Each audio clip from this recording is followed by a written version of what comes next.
جس طریقے سے شب قدر جو ہے، جس طرح سے شب قدر رات افضل ہے، ویسے اس کا دن بھی 27ویں کا دن بھی بڑا افضل ہے۔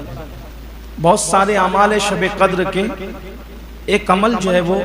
سیدنا مخدوم اشرف جہانگیر سمنانی رضی اللہ تعالیٰ عنہ کا ہے، جو آپ نے لطائف اشرفی میں بیان فرمایا ہے، وہ آپ کی خدمت میں پیش کیے دیتا ہوں تاکہ آپ کریں۔ آج ہر مسلمان یہ چاہتا ہے کہ اللہ تعالیٰ اس کو بے حساب جنت عطا فرمائے، یعنی قیامت کے دن اس کا حساب کتاب نہ ہو۔ سیدنا مخدوم اشرف جہانگیر سمنانی رضی اللہ تعالیٰ عنہ فرماتے ہیں اپنے ملفوظات میں کہ جو شخص ماہ رمضان شریف کے 27ویں روزے، یعنی آج کا جو دن گزرا، رات گزری، اب جو دن آئے گا 27واں روزہ، 27ویں روزے کو دن میں 12 رکعت نماز اس طرح ادا کرے، 27ویں روزے کو 12 رکعت نماز اس طرح ادا کرے کہ ہر رکعت میں سورہ فاتحہ ایک بار جو ہم پڑھتے ہیں، اسی طرح آیت الکرسی ایک بار، اور سورہ قدر یعنی انا انزلناہ فی لیلۃ القدر، یہ پوری سورت ایک بار، سورہ فاتحہ ایک بار، آیت الکرسی ایک بار، اور سورہ قدر یعنی انا انزلناہ فی لیلۃ القدر پوری سورت ایک بار، تینوں ایک ایک بار، اور سورۃ الاخلاص یعنی قل هو اللہ شریف کی پوری سورت 7 مرتبہ، سورہ فاتحہ ایک بار، آیت الکرسی ایک بار، انا انزلنا پوری سورت ایک بار، اور قل هو اللہ شریف پوری سورت کتنی مرتبہ؟ 7 مرتبہ، جو اس طرح سے 12 رکعت ادا کرنی، ہر رکعت اس طرح پڑھنا ہے، اور جب 12 رکعت پڑھ کر فارغ ہو جائے تو 3 بار کہے لا الہ الا اللہ محمد الرسول اللہ، اور پھر 3 مرتبہ اللہ کے رسول علیہ السلام پر درود بھیجے۔ 12 رکعت پڑھ لیں، پھر ایک بار کلمہ طیبہ پڑھے اور 3 بار کلمہ طیبہ پڑھے اور 3 مرتبہ درود شریف پڑھے، تو سرکار مخدوم اشرف جہانگیر سمنانی فرماتے ہیں اپنے ملفوظات میں کہ اللہ قیامت کے دن اس کو بغیر حساب و کتاب انبیاء کے ساتھ جنت میں داخل فرمائے گا، نبیوں کے ساتھ جنت میں جائے گا، وہ اس کا کوئی حساب کتاب بھی نہیں ہوگا۔ پڑھنا کتنا ہے؟ 12 رکعت۔ ہو سکے تو کل اس کا اہتمام کریں، بے حساب جنت ملنے کا عمل ہے، لیکن اس پر بھی عرضی یہ ہے، سال بھر کبھی نماز ہی نہیں پڑھے بندہ اور یہی 12 رکعت پڑھے اور سوچے کہ میں تو نبیوں کے ساتھ جنت میں جاؤں گا، تو میرے عزیز میرے بھائی کہ نفل کی اہمیت اسی وقت ہے جب آپ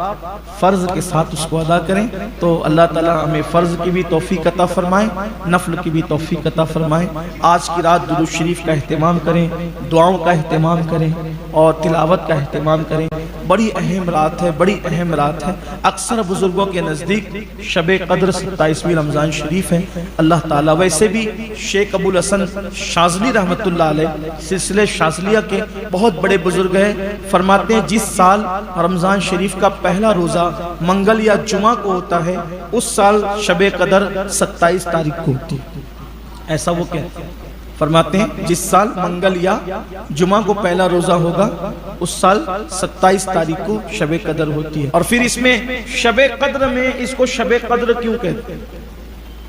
اعمال کی قدر کی جاتی ہے اس لیے اس کو شب قدر کہتے ہیں، اس میں اعمال مقبول ہوتے ہیں اس لیے شب قدر کہتے ہیں۔ اور قدر کا ایک معنی ہے تنگی کے،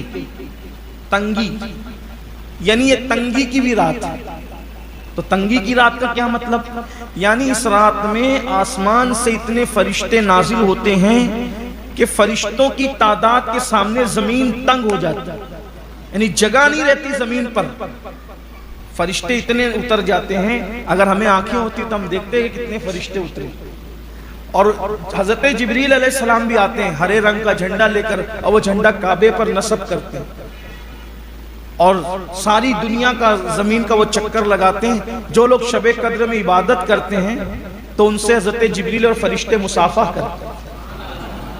اس مصافحے کی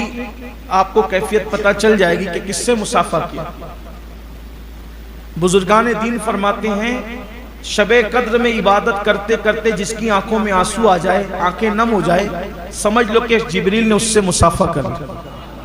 اس کے بدن کے رونگٹے کھڑے ہونے لگتے ہیں، اس کی آنکھوں میں آنسو آنے لگتے ہیں عبادت کے درمیان، اس کا دل مچلنے لگتا ہے، سمجھ لو جبریل اور فرشتے تم سے مصافحہ کر۔ اور آج کی رات یعنی شب قدر میں جو مومن دعا کرتے ہیں، فرشتے جبریل امین اور سارے فرشتے اس کی دعا پر آمین کہتے ہیں، فجر تک یہ سلسلہ چلتا رہتا ہے۔ ایک حدیث لکھتے ہیں کہ اللہ کے رسول صلی اللہ علیہ وآلہ وسلم نے ارشاد فرمایا کہ جو شخص اپنے مال کی پوری زکوٰۃ خوش دلی سے نکالتا ہے، کیونکہ جب نکالتے ہیں تو دیکھتے ہیں ارے اتنا کیسا جا رہا ہے،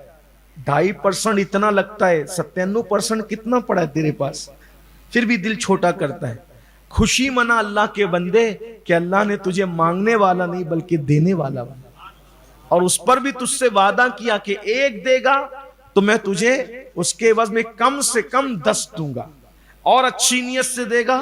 تو میں تجھے اس کے بدلے میں 1 کے بدلے 70 دوں گا، اور اچھی نیت سے دے گا تو 1 کے بدلے 700 دوں گا، اور اچھی نیت سے دے گا تو 1 کے بدلے بے حساب عطا۔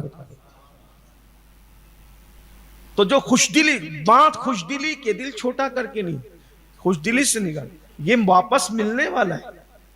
یہ واپس ملنے والا ہے۔ اللہ کے رسول علیہ السلام فرماتے ہیں کہ اللہ فرماتا ہے جو میری راہ میں دیتے ہیں وہ مجھے قرض حسنہ دیتے ہیں،